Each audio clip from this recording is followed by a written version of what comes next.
Get used to it, Valerie. A woman is supposed to please a man who's going to pay her bills. Those were my mother's words as she watched Mark, a man 30 years older than me, slide his hands where they had no right to be. I was 23 years old, standing in my childhood living room, and my own mother was selling me like property. My name is Valerie, and this is the story of how my mother's greed almost destroyed me, and how a stranger with kind eyes saved my life. Mark Richardson owned 17 fast food franchises across the Midwest. 48 years old, balding, with hands that always seemed to be reaching for something that wasn't his. My mother, Patricia, had been planning this for months, ever since she'd met him at some charity gala where she'd convinced him she was more important than she actually was. "Did I mention he owns a chain of restaurants?" she'd say every single day like a broken record. The wife of such a successful man could get anything she wants. But I didn't want anything from him. I didn't want his money, his restaurants, or his clammy hands on my body. "I won't marry him, Mom. I don't need his money." That's when Mark grabbed me from behind, right there in front of her. "Come on, Patricia," he laughed, his breath hot on my neck. "Isn't Valerie a wonderful housekeeper? Don't worry, baby. Daddy won't hurt you." I shoved him away so hard he stumbled. My mother's face turned purple with rage. "How dare you? Apologize to Mark immediately, or do I have to remind you of your manners?" I ran, grabbed my coat, and ran out into the freezing Chicago December without looking back. My mother's screams followed me down the driveway. "Where are you going? Come back here." But I couldn't. I couldn't breathe in that house anymore. As I walked down Main Street, the tears came, hot and angry and desperate. Only one thought kept spinning through my head. If my own mother doesn't love me, then who could ever love me at all? Maybe Mark was right. Maybe I was just some broke girl with nothing to offer. Maybe the only thing I deserved was whatever scraps people were willing to throw my way. The cold bit through my jacket. I needed something warm, something to make me feel human again. There was a small cafe on the corner, the kind that stayed open late and smelled like cinnamon and hope. I pushed through the door, and that's when everything changed. I didn't see him coming, neither did he. Hot coffee exploded across my white sweater. "Damn, I'm so sorry. Don't touch me." I jerked away, the coffee burning through the fabric. Hey, it's okay. Can I at least buy you some coffee?" I looked up at him then. Dark hair, worn flannel jacket, eyes that actually seemed sorry. But I was so angry at Mark, at my mother, at the whole damn world, that I took it all out on this stranger. "Coffee in a paper cup is all you deserve," he said, trying to joke. "Do I look like someone who drinks cheap coffee from a paper cup?" I shot back. His expression shifted. "No, you look like a shameless gold digger." The words hit me like a slap. "What did you say?" "You heard me. Come back here." But I was already pushing past him, tears blurring my vision. "You're mean and I couldn't even finish the sentence. "Hey, wait!" But I didn't wait. I stumbled back out into the cold, my sweater soaked, my heart shattered into even smaller pieces than before.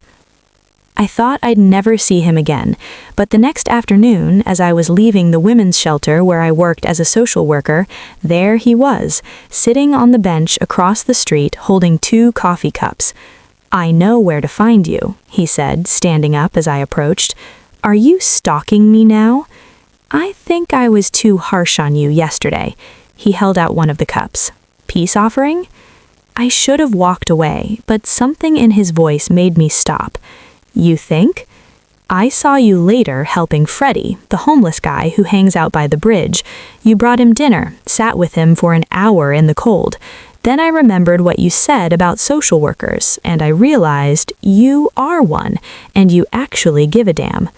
I took the coffee. Our fingers touched briefly, and I felt something shift in my chest, something I couldn't name. "I'm planning something for Christmas, for the homeless folks in the neighborhood. I could use your help." His cafe was small but clean, tucked between a laundromat and a bookstore. That first night, I showed up at 8 p.m. sharp, half expecting him to have changed his mind. But he was waiting at the back door, surrounded by bags of groceries. "I bought the best ingredients," he said proudly. "Italian flour, Mexican vanilla, even saffron.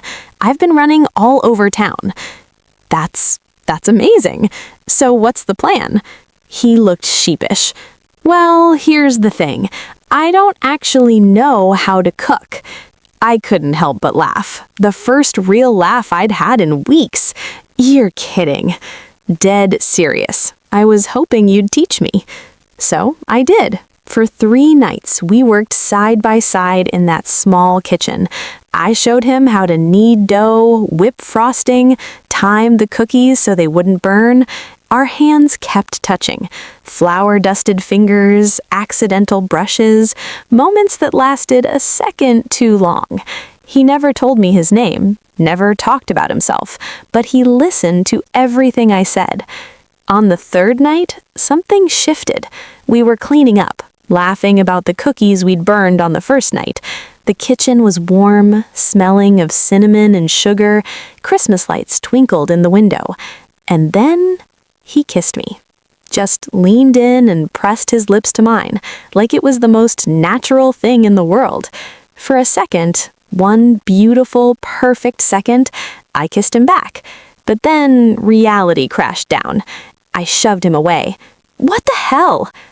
"I'm sorry, you don't get to do that. You don't get to kiss me without asking, without even telling me your goddamn name." The words poured out. All the hurt, from Mark, from my mother, from every man who'd ever treated me like I didn't have a say. "You're just another guy who thinks he can take whatever he wants." "Valerie, that's not... How could I fall for you? I don't even know who you are."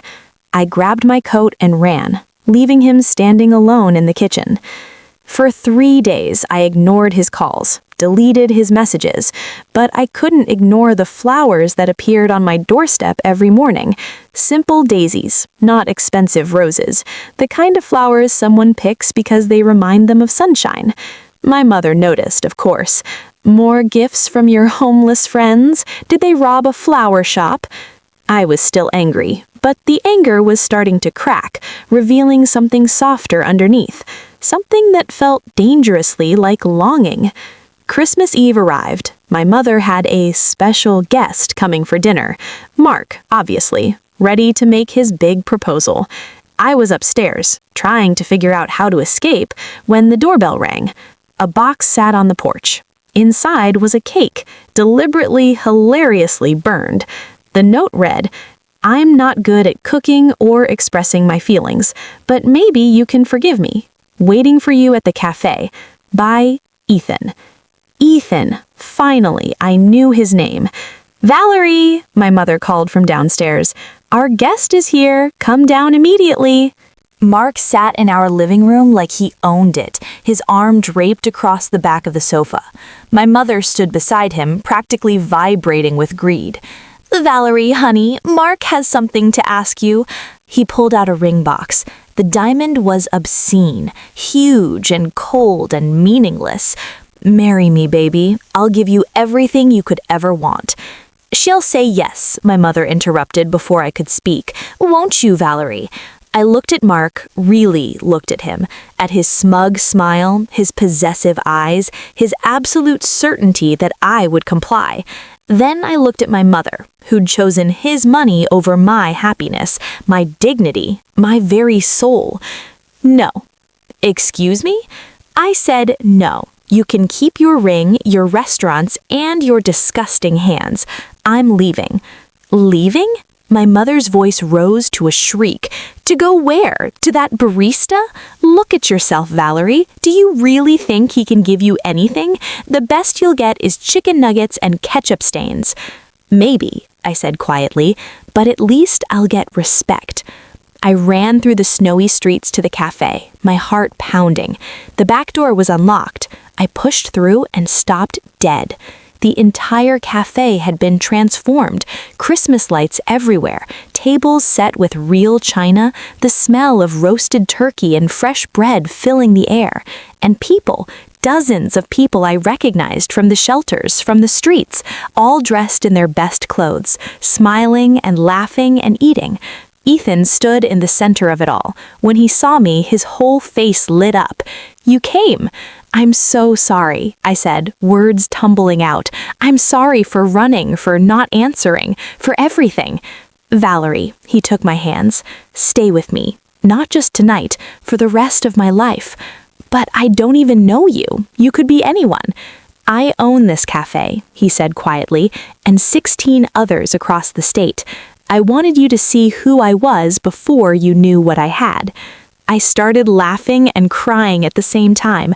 "You idiot! I don't care about your cafes." "I know. That's why I love you." 6 months later, I stood in a small courtroom and legally changed my last name, not to Ethan's, but one I chose myself. My mother wasn't there. Neither was Mark. But Ethan was. And Freddie, the homeless man from the bridge, now working as a manager at one of Ethan's cafes, and Sarah and Miguel, and all the people we'd fed that Christmas Eve. My new family, the one I chose. My mother had tried to sell me for money, but in the end, I learned something she never understood. You can't put a price on being seen, being valued, being truly loved. If this story resonated with you, do me a favor, hit that subscribe button and join the Truth Diaries family. Comment below and share this with someone who needs to hear it today. These stories survive because of you, because sometimes the truth is the only thing that sets us free. My name is Valerie, and this is my truth.